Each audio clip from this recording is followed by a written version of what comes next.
হলো সোনারগা লিচু বাগান। রাস্তাটাও খুব সুন্দর।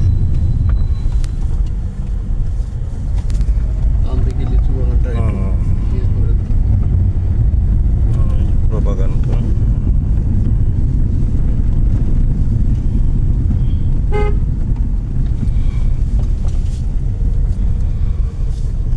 রাস্তাটা। আমার বন্ধু সুমনের একটা দোষ আছে, বুঝছেন স্যার, কথা ইম্প্রোভাইজ করতে পারে না। না না, আমি আসলে কথা একটু কমই বলি। সোনারগাঁর রাস্তাটা আসলে ইটের সোলিং করা, খুব সুন্দর একটা করা, নকশা করা, দেখলে বোঝা যায়। সামনে থেকে আসলে রোদের কারণে পুরোপুরি বোঝা যাচ্ছে না কি অবস্থা। দুই পাশে বাড়ি, দুই পাশে গাড়ি, এর মাঝে আমরা। যেমন এই জায়গায় সুমনের জায়গায় আমি থাকলে হ্যাঁ অবশ্যই, আমার জায়গায় তুমি থাকলে তোমার বলতাম যে স্যারের জায়গায় আসছি, গরম রাখতাম। এটা ঠিক আছে। এই যে মসজিদ, কত সুন্দর একটা মসজিদ। এখানে আসলে গ্রামে যে কত সুন্দর আসলে আছে, না দেখলে বোঝা যায় না। বোঝা যায় না, মনে হচ্ছে যে আমরা শহরের ভিতরে দিয়ে কোনো রাস্তায় আগাচ্ছি।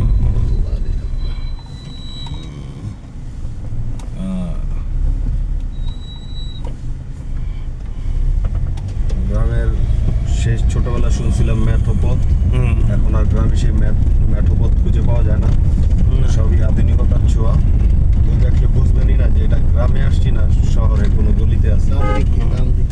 হ্যাঁ হ্যাঁ, ডানে। এই যে আমরা অলরেডি সোনারগাঁ জাদুঘর আমাদের পিছনে, আমরা এখন চৈতি গার্মেন্টসের সামনে অলরেডি হাইওয়ে রোডে উঠে যাব। কি সুন্দর রাস্তা।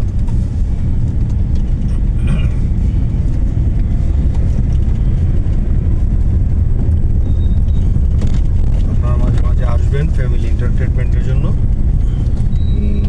মন ভালো হয়ে যাবে। ঢাকা শহরে সবুজে ঘেরা জায়গা তো আসলে দেখলে ভালোই লাগে, চারপাশে সবুজ।